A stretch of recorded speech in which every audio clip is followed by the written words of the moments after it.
Pero bakit nga ba pag magla-live ka ay lag yung live mo dito sa bansang Saudi Arabia? Hello, what's up sa inyong lahat mga kabayan, no? Sa video na ito mga kabayan ay pag-uusapan natin about sa TikTok. Bakit ba lag ang TikTok dito sa Saudi Arabia? Makapag-upload ka, hindi naman lag, makapag-upload ka. Pero bakit nga ba pag magla-live ka ay lag yung live mo dito sa bansang Saudi Arabia sa TikTok mo? Pag ikaw naman ay nanonood, kahit nanonood ka at nandito ka sa bansang Saudi Arabia, kahit saang bansa, kung sa Pilipinas yung nag-live, sa ibang country yung nagla-live, tapos manonood ka na nandito ka sa bansang Saudi Arabia, lag pa rin yung pinapanood mong live. So problema talaga sa live, no, itong TikTok ngayon dito sa Saudi Arabia. So ngayon pala kabayan, sasabihin ko sa inyo kabayan, kasi ako kasi hindi ako makapag-live sa TikTok kasi naranasan ko yung sinasabi ko ngayon sa inyo na lag talaga, no? Lag talaga, pero makapag-upload tayo pero hindi tayo makapag-live, no? Ngayon kasi kabayan, meron akong nakitang balita kabayan, no? Isang vlogger dito sa bansang Saudi Arabia, nakita ko yung post niya.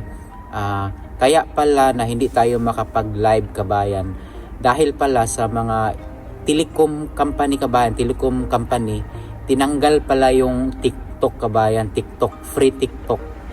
Example siguro kabayan, ganun siguro, example sa mobile, ganun. Sa mobile, may free naman doon na YouTube or mga Chrome, social media. Pero yung TikTok kabayan, inalis na nila. Kaya siguro lag tayo kabayan. So yun yung narinig ko sa vlogger na yun, dito, yung Pilipinong vlogger na yun, na sa mga telecom, inalis na yung mga TikTok free.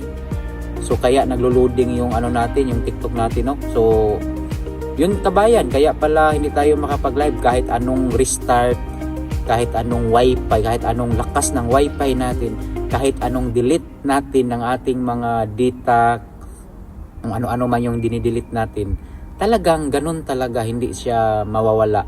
Lag talaga. So kung gusto nyong na gagana yung TikTok ninyo, pupunta lang tayo sa ibang lugar or ibang country or uwi tayo sa Pilipinas, kasi doon hindi naman pwede naman doon, no? So dito lang sa bansang Saudi Arabia ngayon na video hindi tayo makapag-live talaga. Hindi tayo talaga makapag-live dahil sa inalis na nila.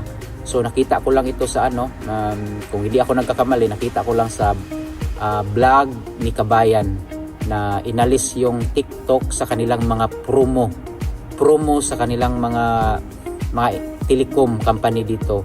So kaya pala loading yung ating mga live.